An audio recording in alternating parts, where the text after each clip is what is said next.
हम लोगों ने पिछले वाले वीडियो में समाजीकरण के बारे में विस्तृत रूप से अध्ययन किया था। अभी के इस वीडियो में हम लोग समाजीकरण को प्रभावित करने वाले प्रमुख कारक के बारे में अध्ययन करेंगे कि वो कौन कौन से कारक हैं जो बच्चे के समाजीकरण को प्रभावित करते हैं। यह जो टॉपिक है वो हमारा टीचर के एग्ज़ाम जैसे डीएड, बीएड और सीटेट जैसे एग्जामों के लिए काफ़ी महत्वपूर्ण है। मैं राजन कुमार रोशन स्वागत करता हूँ आप सभी को अपने YouTube channel RK study CTET point पे। तो चलिए हम लोग जो है वीडियो को स्टार्ट करते हैं और देखते हैं कि समाजीकरण को प्रभावित करने वाले कौन कौन से मुख्य कारण हैं।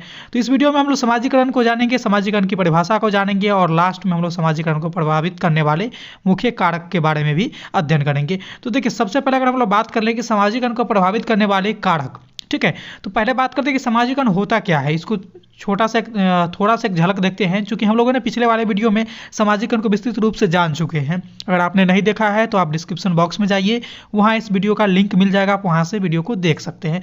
समाजीकरण क्या होता है कि बच्चों को समाज के तौर तरीके सिखलाना या फिर समाज के मूल्य को बतलाना, उसके अनुरूप समाज के अनुरूप ढालना की जो प्रक्रिया होती है, ये पूरा प्रक्रिया हम लोग का समाजीकरण कहलाती है। अब समाजीकरण को प्रभावित करने वाले कारक कौन कौन से हैं, कौन कौन से ऐसे फैक्टर हैं जो समाजीकरण को प्रभावित करते हैं, उसके बारे में अध्ययन करते हैं। तो देखिए, परिवार को एक ले लेते हैं। नंबर 1 में हम लोग परिवार के बारे में पहले जानते हैं। तो परिवार क्या है कि परिवार जो है, यहीं से बालक का समाजीकरण स्टार्ट होता है। यानी पहला जो स्टेज है समाजीकरण का वो परिवार से ही प्रारंभ हो जाता है। तो इसलिए परिवार को जानना बहुत ज़रूरी है। देखिए, आपको मैं एक चीज़ बता दूं कि यहाँ पर जो आप प्रभावित शब्द देख रहे हैं, इसका मतलब ये नहीं है कि ये इसको समाजीकरण को इस पर बुरा प्रभाव डाल रहा है, निगेटिव नहीं डाल रहा। देखिए, प्रभावित करने का मतलब हुआ कि निगेटिव और पॉजिटिव दोनों, कि कहीं ना कहीं जो उसको प्रभावित कर रहा है वो अच्छाई की ओर भी जा सकता है और बुराई की ओर भी जा सकता है। इसलिए प्रभावित से अगर आपके मन में, आपके ख्याल में ये विचार आता है कि इससे जो है केवल निगेटिव चीज़ें होगी, तो उसको आप निकाल दीजिए। इससे पॉजिटिव और निगेटिव दोनों चीज़ आते हैं, ठीक है। तो परिवार के बारे में चलते हैं, देखते हैं। तो परिवार क्या होता है कि परिवार को माना जाता है कि यह जो है समाजीकरण का सबसे पहला स्टेज होता है। बच्चे का समाजीकरण जो है यहीं से स्टार्ट हो जाती है। यहाँ से कैसे होती है, तो देखिए, बालक के समाजीकरण में उसके परिवार से ही प्रारंभ हो जाता है। सबसे पहला स्टेज ही होता है परिवार, जिससे जहाँ पे बालक का समाजीकरण होना प्रारंभ हो जाता है। परिवार में क्या होता है कि बालक अपने परिवार के लोगों के संपर्क में रहता है, जैसे माता पिता, भाई बहन, चाचा चाची, दादा दादी इत्यादि लोगों के संपर्क में रहता है। तो उनसे सीखता है, जो भी चीज़ वो करते रहते हैं वो सीखता है। क्यों? क्योंकि बच्चे में अनुकरण की प्रवृत्ति पाई जाती है और अनुकरण के गुण के कारण बड़े जैसे करेंगे वैसे वैसे बच्चे सीखेंगे। तो परिवार के लोगों के रहन सहन, बात विचार इत्यादि का अनुकरण करने लगते हैं बच्चे, और इससे क्या है कि बच्चे सीखने लगते हैं। और क्या होता है कि बच्चे जैसे जैसे बड़ा होता है, उसके अपने परिजनों से वो जो है प्रेम, सहानुभूति, सहनशीलता आदि सामाजिक गुणों का सीखते जाता है। ये सारी गुणों का जो है वो बच्चे के अंदर विकास होने लगती है, बच्चे सीखने लगता है। तो इस तरह से देखा जाए तो परिवार जो है बच्चे के समाजीकरण को प्रभावित कर रहा है, परिवार से बच्चे सीख रहे हैं, ठीक है। बच्चों को जिस तरह की माहौल मिलेगी परिवार के अंतर्गत, अगर अच्छी चीज़ देखने को मिलेगी तो बच्चे अच्छी चीज़ को सीखेगा, बुरा चीज़ मिलेगा तो बुरे चीज़ को सीख लेगा। चूँकि बच्चे में अभी अच्छाई और बुराई का ज्ञान नहीं होता है। वो बड़ों को जैसे करते हुए देखेगा, जैसे बोलते हुए देखेगा, जैसे जैसे वो करेंगे वैसे वैसे वो उसका अनुकरण करने को सोचता है बच्चे। इसीलिए परिवार जो है यह बच्चे के समाजीकरण में एक बहुत ही महत्वपूर्ण भूमिका निभाता है। अब अगला जो है वो उसके बारे में हम लोग बात करते हैं, वो है हमारा आस पड़ोस, ठीक है। परिवार से बच्चा जो है थोड़ा सा बड़ा हो गया, अब वो परिवार में ही सीमित नहीं रह रहा है, अब थोड़ा सा वो जो है घर से बाहर निकल रहा है, ठीक है। अपने परिवेश में घूम रहा है, अपने आस पड़ोस में घूम रहा है, ठीक है। तो वहाँ पर क्या हो रहा है, तो देखिए, आस पड़ोस किस तरह से बच्चे के समाजीकरण को प्रभावित करता है। तो समाजीकरण में बच्चों का आस पड़ोस भी हावी रहता है।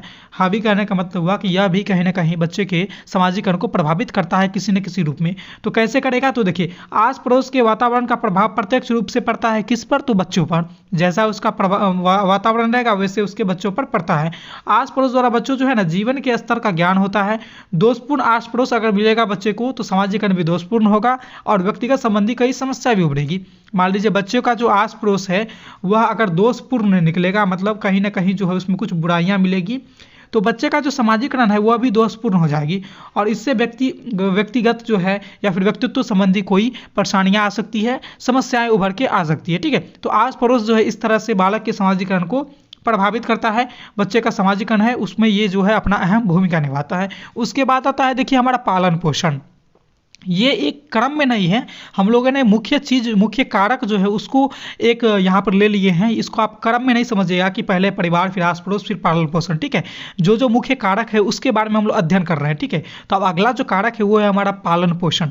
पालन पोषण देखिए, इसमें शब्द में 2 शब्द आया। पालन मतलब कि उसको जो है बच्चे को किस तरह से पाला जा रहा है, ठीक है, और पोषण मतलब उसको किस तरह की चीज़ें वहाँ पे पोषित किया जा रहा है, मतलब पोषण में आ जाएंगे हम लोग का खाना पीना, रहन सहन इत्यादि आ जाएंगे इसमें, ठीक है। तो पालन पोषण में क्या होता है कि प्रारंभिक जीवन में बालक को जिस प्रकार की वातावरण मिलता है, जिस प्रकार का माहौल मिलता है, उसी के अनुसार बालक में भावनाएं एवं सहानुभूति विकसित हो जाती है। मतलब बच्चे को जिस तरह का माहौल मिलेगा, जिस तरह की परिवेश मिलेगी, बच्चे उसी परिवेश में ढल जाते हैं प्रारंभिक जीवन में, ठीक है। बच्चे को सही गलत का यहाँ पर ज्ञान नहीं होता है, उसको जैसे मिलेंगे वैसे ही वो करेंगे। तो इसमें पालन पोषण के अंतर्गत क्या होता है कि एक समाज, जब एक बालक जो है वो समाज विरोधी आचरण उसी समय करता है जब वो स्वयं को समाज के साथ व्यवस्थापित नहीं कर पाता है। यानी समाज विरोधी कार्य तभी करेगा जैसे जो समाज के हित में ना होगा, समाज के नियम के विरुद्ध होगा, नियम के खिलाफ होगा, वो तभी करता है जब समाज के साथ वो जो है अपने आप को व्यवस्थापित नहीं कर पाता है, सामंजस्य नहीं बैठा पाता है, एडजस्ट नहीं कर पाता है, ठीक है। तब जाकर के एक बालक जो है वो समाज विरोधी काम को अंजाम देता है, समाज विरोधी आचरण को अपने अंदर लाता है। तो ये आते हैं हमारे पालन पोषण में। इसीलिए कहा जाता है कि बच्चों का जो है माहौल है उसके अच्छाई के माहौल में उसको रखना चाहिए हमेशा बचपन में, क्योंकि बचपन में जैसे बच्चे देखेंगे, सुनेंगे, करते हुए देखेंगे, वैसे ही सीखेंगे। जिस प्रकार के माहौल में जाएंगे बच्चे वैसे ही वो बन जाएंगे। इसीलिए पालन पोषण जो है सामाजिकरण में बहुत ही ज़्यादा महत्वपूर्ण भूमिका अपने आप में निभाता है। अगला आता है हमारा सामाजिक शिक्षण। समाज के अंतर्गत दिए जाने वाले शिक्षण जो है वो आते हैं हमारे सामाजिक शिक्षण के अंतर्गत। तो देखिए, जब सामाजिक शिक्षण में किस तरह से बच्चे के सामाजिकरण को प्रभावित करता है उसके बारे में थोड़ा सा जानते हैं। तो देखिए, सामाजिक शिक्षण जो है इसका जो आरंभ है वो परिवार से हो जाता है। यानी सामाजिक शिक्षण का जो शुरुआत है वो हमारा परिवार से ही स्टार्ट हो जाती है। परिवार से ही बच्चों का जो है सामाजिक शिक्षण मिलना शुरू हो जाता है। इसमें क्या होता है कि जहाँ पर बालक माता पिता, भाई बहन तथा अन्य सदस्यों से खान पान तथा रहन सहन आदि से शिक्षा ग्रहण करता है। देखिए, सामाजिक शिक्षण के अंतर्गत आप अगर ये सोच रहे होइएगा कि कोई टीचर है और वो बच्चे को किताबी ज्ञान देंगे तो ये गलत है, ठीक है। सामाजिक शिक्षण के अंतर्गत जो है बच्चे को उसके माता पिता, भाई बहन या फिर अन्य सदस्य जो भी है उसके दीन के क्रियाकलाप से बच्चे सीखता है। जैसे उनके खाना पीना से सीखेगा, रहन सहन से सीखेगा, उसके बोली व्यवहार से सीखेगा।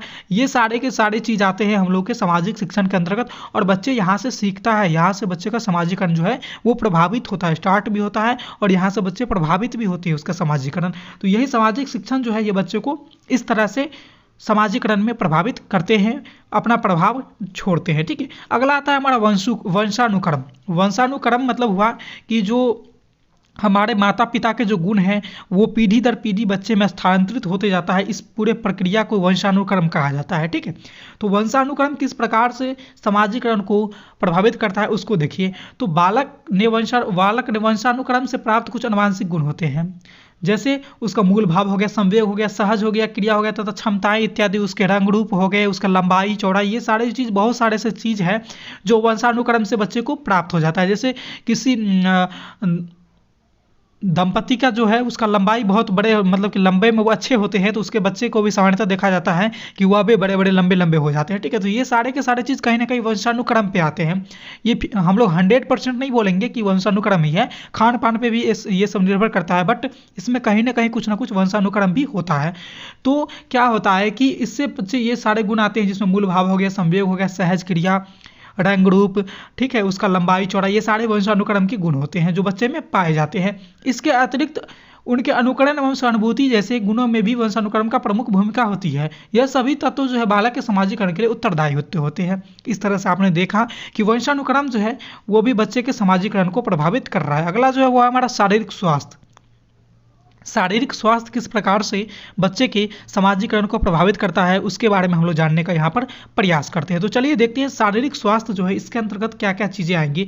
तो अस्वस्थ बच्चा कभी भी समाज में स्वयं को समायोजित नहीं कर पाता है, लेकिन एक स्वस्थ बालक जो है वो अपने आप को समायोजित कर पाता है और इसमें वो अग्रसर रहता है। जब कोई बच्चा जो है किसी चीज़ से ग्रसित रहेगा, मतलब बीमारियाँ वगैरह से, जो अस्वस्थ रहेगा, वो कभी भी समाज में अपने आप को समायोजित नहीं कर पाता है। लेकिन वही देखा जाए कि एक स्वस्थ बालक है वो अपने आप को समायोजित में अग्रसर रहता है, मतलब आगे रहता है, ठीक है। तो जब ये बच्चा, कोई अस्वस्थ बच्चा समाज में अपने आप को समायोजित नहीं कर पाता है तो उसके अंदर एक हीन भावना उत्पन्न होती है। कौन सी भावना उत्पन्न होती है? हीन भावना, जो उनके सामाजिक विकास में बाधा उत्पन्न करती है, जो उनके विकास को कहीं ना कहीं अवरुद्ध करती है, रोकती है। इसीलिए शारीरिक स्वास्थ्य का भी होना, अच्छा होना सामाजिकरण की प्रक्रिया के लिए बहुत ही महत्वपूर्ण होती है। यह भी जो है बालक के सामाजिकरण को प्रभावित करता है। आगे जो है वो हमारा है पुरस्कार एवं दंड। देखिए पुरस्कार एवं दंड जो है इसको हमने इसलिए शामिल किया है अपने इस सामाजिकरण की कारक में, क्योंकि देखिए पुरस्कार और दंड जो है ये बच्चे को अच्छे और बुरा बनने में काफ़ी ज़्यादा यहाँ पर अपना अहम भूमिका निभाता है। वो कैसे? देखिए जब कोई बालक हो रहता है वो समाज के आदर्श तथा मान्यता के अनुसार व्यवहार करता है तो लोग उसकी प्रशंसा करते हैं तथा लोग उस कार्य के लिए उसे पुरस्कार देते हैं, ठीक है। जब कोई बालक रहेगा वो समाज का आदर्श, उसके नियम कानून के मद्देनजर रहते हुए भी कोई अच्छा काम करता है, ठीक है, जो समाज के हित के लिए हो, लोगों के हित के लिए हो, तो उसको लोग पुरस्कृत करते हैं। उसको क्या है कि पुरस्कार देते हैं, प्रोत्साहन के रूप में उसको कुछ सामग्री वगैरह देते हैं जो उसके लिए पुरस्कार होता है। तो इससे क्या होता है कि बच्चे के अंतर्गत और भी भावना जगती है कि मुझे और भी इस ढंग की कार्य करनी चाहिए, अच्छे से अच्छे कार्य, ताकि मुझे क्या है कि और भी चीज़ें यहाँ पर मिलेगी। तो यहाँ पर क्या है कि पुरस्कार देने से बच्चे के अंतर्गत कुछ इस तरह की भावना और पनपती है कि मुझे इस ढंग का कार्य और करनी चाहिए। तो ये क्या है कि ये हमारा सामाजिकरण के यहाँ पर प्रभावित कर रहा है पुरस्कार। और दंड की बात कर लें तो जब कोई बच्चा जो है वो दूसरी तरफ देखा जाए तो बालक जब कोई असामाजिक व्यवहार करता है तो उसे दंड किया जाता है, जिससे भयभीत होकर वो दोबारा ऐसा कार्य करना नहीं चाहता है। जब बच्चे को दंडित किया जाएगा तो वो डरेगा कि मैंने फलाना काम किया तो मुझे इस प्रकार की दंड मिली है। देखिए यहाँ पर एक टीचर बच्चे को डांट रहे हैं, मार रहे हैं, चूंकि यह किसी प्रकार की गलतियाँ किया होगा, इमेज में आप देख रहे होंगे यहाँ पे, ठीक है। तो बच्चे को जब दंड मिलता है तो वो समझता है कि मैंने फलाना काम किया जिससे मुझे दंडित होना पड़ा है, मुझे इस कार्य को आगे से दोहराना नहीं है। तो बच्चे के अंतर्गत यह भी गुण आया कि ये जो है ये गैर सामाजिक कार्य है, इस प्रकार के कार्य को अपने अंदर नहीं लाना है, अपने दिनचर्या में शामिल नहीं कर रहा है। तो बच्चे वहाँ पर समझता है कि मैंने यहाँ पर ये गलती किया है, आगे से मुझे ऐसी नहीं करनी है। तो यह भी चीज़ है जो हमारे पुरस्कार और दंड जो है बालक के सामाजिकरण पर अहम भूमिका निभाता है, जिसको आपने दो उदाहरण के माध्यम से समझा है। आगे हम लोग चलते हैं, देखिए वो है हमारा विद्यालय।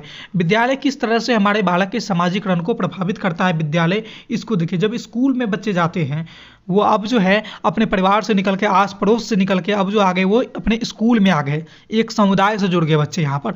तो स्कूल क्या है कि विद्यालय जो है सामाजिकरण का अत्यंत महत्वपूर्ण संस्थाएं हैं। उसमें क्या होता है कि वहाँ उन्हें अनेक प्रकार के शब्दों और अध्यापकों के संपर्क में आता है, जिससे क्या है कि उन्हें बहुत कुछ सीखने को मिलता है। बच्चे क्या है कि जब विद्यालय आएंगे तो वो अध्यापक के संपर्क में आता है, अपने अपने किताब से उसको लगाव बनता है, अपने सहपाठी के संपर्क में आता है, तो वो अनेक प्रकार के शब्दों को सीखता है और अध्यापक के संपर्क में आने से वो और भी बहुत सारे गुण को सीखता है। तो चूंकि यहाँ पर बच्चे सीख रहा है, फिर क्या हुआ कि विद्यालय में बच्चों की मानसिक क्षमताओं का विकास होता है तथा उसके सामाजिक संबंध स्थापित करने का क्षेत्र और विकसित हो जाता है। मतलब विद्यालय में क्या है कि उसके मानसिक क्षमता का विकास होता है, उसकी थिंकिंग लेवल है उसका यहाँ पर विकास होने लगता है, और वो जो है सामाजिक संबंध स्थापित करने का क्षेत्र जो उसका और भी विस्तृत हो जाता है। तो इस प्रकार से विद्यालय जो है बालक के सामाजिकरण में अपना भूमिका निभाता है। पुस्तकों के द्वारा बच्चे जो है देश विदेश की संस्कृति और समाज से परिचित होने का अवसर मिलता है। पुस्तक के द्वारा क्या होता है कि बच्चे को देश विदेश की संस्कृति कैसी है, वहाँ किस देश की कैसी रहन सहन है, वहाँ के लोग कैसे रहते हैं, कैसे बात बोलते हैं, किस तरह की भाषा का प्रयोग किया जाता है, किस तरह के पहनावा वहाँ करते हैं, किस तरह के खाना खाते हैं, ये सारे चीज़ों से क्या है कि बच्चे परिचित होने का वहाँ पर अवसर मिलता है। किसके द्वारा? पुस्तकों के द्वारा। और पुस्तक कहाँ मिलते हैं बच्चे को? तो स्कूल में मिलते हैं, विद्यालय में मिलते हैं। इस तरह से विद्यालय जो है बालक के सामाजिकरण को प्रभावित कर रहा है, ठीक है। विद्यालय में बालक को सामाजिकरण, आदर्श, मान्यताओं, प्रथाओं, नियमों को प्रत्यक्ष रूप से शिक्षा मिलती है और बालक उनके वर्णन करने के लिए इनके अनुसार आचरण करते हैं। मतलब क्या है कि विद्यालय में बालक को सामाजिक आदर्श एवं मान्यताओं का जो है नियम का प्रत्यक्ष रूप से शिक्षा दी जाती है बच्चे को, और बच्चे जो है इनका वर्णन करते हैं, साथ ही साथ इनका जो है आचरण करते हैं, कहने का मतलब अनुसरण करते हैं, इसको अपने अंदर लाने का प्रयास करते हैं। तो इस तरह की चीज़ें हैं जो बालक के सामाजिकरण को यहाँ पर प्रभावित करती है। एक बार मैं फिर से बता दूँ कि प्रभावित का शब्द का मतलब ये नहीं है कि वो आपको केवल निगेटिव देगा, पॉजिटिव भी दे सकता है। प्रभावित मतलब आपके जो सामान्य जीवन है, प्रभावित शब्द का थोड़ा सा अर्थ समझ लीजिए, आपका जो सामान्य जीवन है वो किसी न किसी रूप से उसमें उतार चढ़ाव आ रहा है, ये प्रभावित होता है। जैसे एक ट्रेन चल रही है तो अगर उसमें जो है प्रभावित सब इस तरह से समझें तो ट्रेन की अगर गति भी बढ़ा दी जाती है फिर घटा दी जाती है, तो दोनों में क्या है कि ट्रेन की चाल जो है वो प्रभावित हो रहा है। ऐसा नहीं कि सिर्फ निगेटिव चीज़ को ही हम लोग प्रभावित कहेंगे, पॉजिटिव चीज़ें भी हमारे लिए प्रभावित होता है। इस शब्द को आप समझ लीजिएगा, आपने एग्जाम में क्वेश्चन बड़े आसानी से दे दीजिएगा उसका आंसर, क्वेश्चन का आंसर। ठीक है, तो आज के इस वीडियो में बस इतना ही था। हम लोगों ने सामाजिकरण को प्रभावित करने वाले मुख्य कारक को अध्ययन किया। ऐसा नहीं कि मैंने सारे कारक को अध्ययन कर लिया है, जो जो बहुत ही महत्वपूर्ण कारक थे उसका अध्ययन किया। मैं उम्मीद करता हूं कि आने वाले आपके एग्जाम में यह जो वीडियो है ये आपके लिए काफ़ी महत्वपूर्ण रहेगी और उपयोगी रहेगी। इसी तरह के अन्य वीडियो को देखने के लिए आप बने रहिएगा आर के स्टडी सीटेट पॉइंट के साथ। यहाँ आपको समय समय पर बेहतरीन सीटेट से रिलेटेड, डीएलएड से रिलेटेड, बीएड से रिलेटेड, टीचर एग्जाम से रिलेटेड आपको वीडियो मिलती रहती है। इस वीडियो में बस इतना ही था, फिर मिलते हैं अगले वीडियो में नए टॉपिक के साथ। तब तक के लिए देखते रहिए हमारे चैनल आर के स्टडी सीटेट पॉइंट को। धन्यवाद।